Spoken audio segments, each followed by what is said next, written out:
দর্শক, ছায়ানটে হামলার প্রতিবাদে সেখানে গানে গানে সংহতি জানাচ্ছেন সেখানকার শিল্পীরা। সেখানে আছেন আমাদের সহকর্মী শেখর আজাদ। আমরা সরাসরি চলে যাচ্ছি তার কাছে। শেখর, কি জানাবেন এবং সেখানকার অবস্থাও আপনার কাছ থেকে জানতে চাই।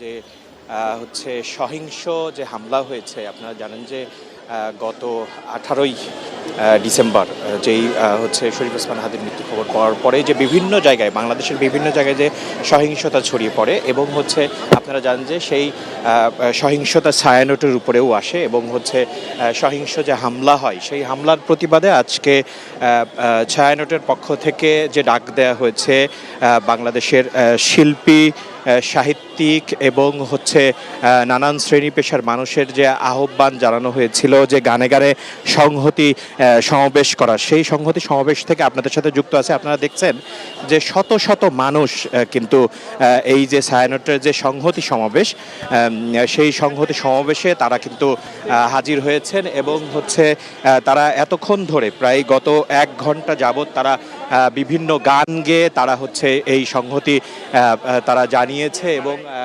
এই মুহূর্তে হচ্ছে জাতীয় সঙ্গীত গাওয়ার মধ্যে দিয়ে, সম্মিলিতভাবে জাতীয় সঙ্গীত গাওয়ার মধ্যে দিয়ে তাদের এই সংহতি সমাবেশ সমাপ্ত হলো। এবং হচ্ছে আপনারা জানেন, আমরা এখন একটু হচ্ছে কথা শোনানোর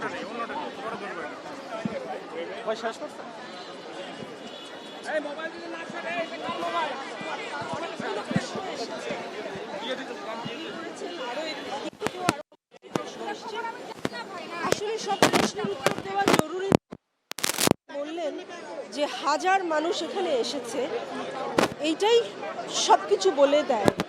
আমার বলা না বলায় কিছু অপেক্ষা করবে না।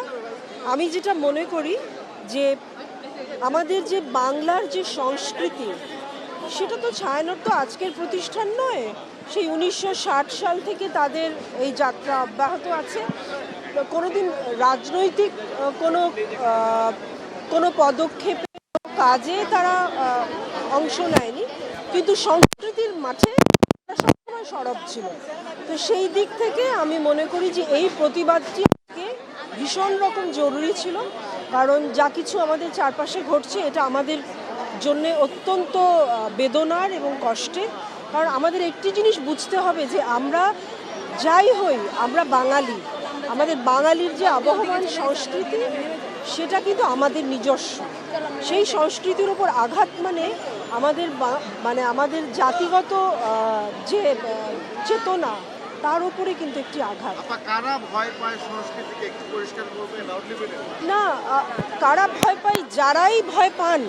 দেখুন, আমি একটি কথা এই প্রসঙ্গে একটু বলি।